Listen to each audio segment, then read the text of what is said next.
വിരാട് കോഹ്ലിയുടെയും അനുഷ്ക ശർമ്മയുടെയും സമൃദ്ധമായ അലിബാഗ് ബംഗ്ലാവ് സംസാര വിഷയമായി മാറിയിരിക്കുകയാണ്.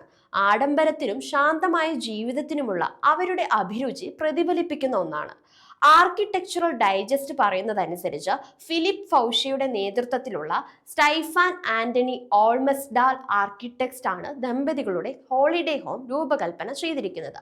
വിരാട് കോഹ്ലിയുടെയും അനുഷ്ക ശർമ്മയുടെയും ആഡംബര ഹോളിഡേ ഹോം 2022 ഏകദേശം 19 കോടിക്ക് വാങ്ങിയ 8 ഏക്കറിലാണ് നിർമ്മിച്ചിരിക്കുന്നത്. 10,000 ചതുരശ്ര അടി വിസ്തീർണമുള്ള വില്ലയിൽ താപനില നിയന്ത്രിത കുളം, ഇഷ്ടാനുസൃതമായി രൂപകൽപ്പന ചെയ്ത അടുക്കള, 4 കുളിമുറി, ജാക്കുസി, വിശാലമായ പൂന്തോട്ടം, കവർ പാർക്കിംഗ്, സ്റ്റാഫ് ക്വാർട്ടേഴ്സ് എന്നിവയും അതിലേറെയും ഉണ്ട്. ഇറ്റാലിയൻ മാർബിൾ, പ്രാകൃതമായ കല്ലുകൾ, ടർക്കിഷ് ചുണ്ണാമ്പ് കല്ല് എന്നിവയാൽ ഈ പ്രോപ്പർട്ടി അലങ്കരിച്ചിട്ടുണ്ട്. വില്ലയുടെ നിർമ്മാണത്തിനായി കോഹ്ലി 10.5 കോടി മുതൽ 13 കോടി രൂപ വരെ അധികമായി നിക്ഷേപിച്ചതായി റിപ്പോർട്ടുകൾ സൂചിപ്പിക്കുന്നു. കോഹ്ലി ക്രിക്കറ്റിൽ നിന്ന് വിരമിക്കാൻ തീരുമാനിച്ചാൽ വിരാട് കോഹ്ലിയും അനുഷ്ക ശർമ്മയും ലണ്ടനിലേക്ക് മാറുന്നത് പരിഗണിച്ചേക്കാമെന്നും റിപ്പോർട്ടുകൾ വരുന്നു.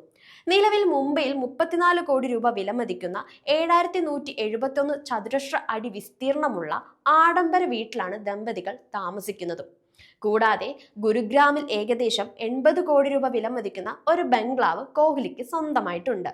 2017 അനുഷ്കയും വിരാട്ടും വിവാഹിതരായത്. 2 കുട്ടികളാണുള്ളത്, വാമികയും ആകായും.